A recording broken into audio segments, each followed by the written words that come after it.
The Democratic Republic of the Congo is facing an unprecedented humanitarian crisis, with 7.3 million internally displaced persons and over 7,000 killed in 2025 alone. More than 26 million people are experiencing life-threatening levels of acute food insecurity. It is one of the most complex and long-standing humanitarian crises in the world. While the latest escalation between DRC and Rwanda started in 2022, the conflict in eastern DRC has been ongoing for at least 3 decades. Civilians have suffered the most under this conflict, either being caught in the crossfire or being targeted by armed groups. Conflict-related sexual violence have reached epidemic levels in eastern DRC. Cases have only escalated this year, while impunity for its perpetrators, including the M23 and other armed groups and military forces, prevails. So, I do appreciate President Trump's high-level attention to this conflict that is too often ignored and put on the back burner.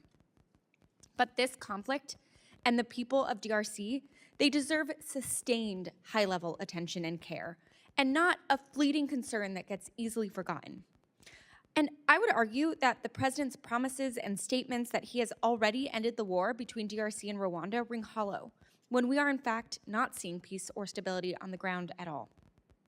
I'm also concerned that the lack of consultation and inclusion of civil society and local communities is setting up the peace process to fail before it even gets off the ground. Only 5 days after the signing of the Washington Accords between President Tshisekedi and President Kagame, hosted by President Trump, the M23, co-located with the Rwandans along the front lines, took over the strategic city of Uvira in South Kivu. And while M23 has reportedly retreated partially from Uvira, we still have not seen the full retreat to 75 kilometers outside of Uvira back to Kamanyola, as the United States called for in December.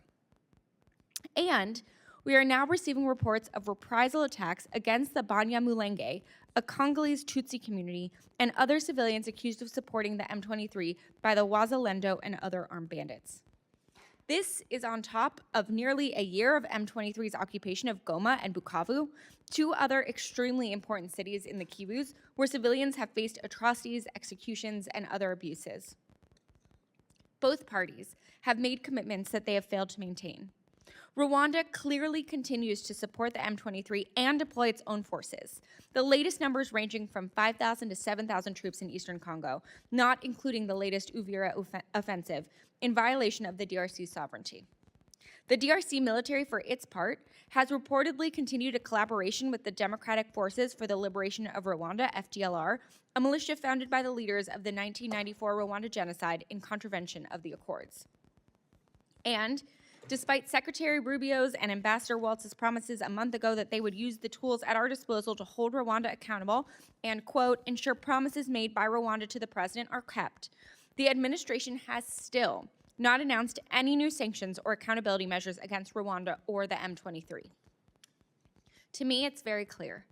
Rwanda needs to stop supporting the M23 and stop its own occupation of the DRC, so the Congolese people can finally be on the path to peace, not more war. So I urge the Trump administration to make good on its promises to hold Rwanda and other spoilers to peace accountable. And I look forward to hearing from Ms. Troutman on how the department plans to take these actions. I also urge the administration to actually include civil society in the peace process so that it has real buy-in with local populations on the various commercial deals in progress with the government of DRC to ensure any investments actually benefit the Congolese people, not just foreign companies and elites. And once again, I urge President Trump to finally name senior positions to lead Africa policy.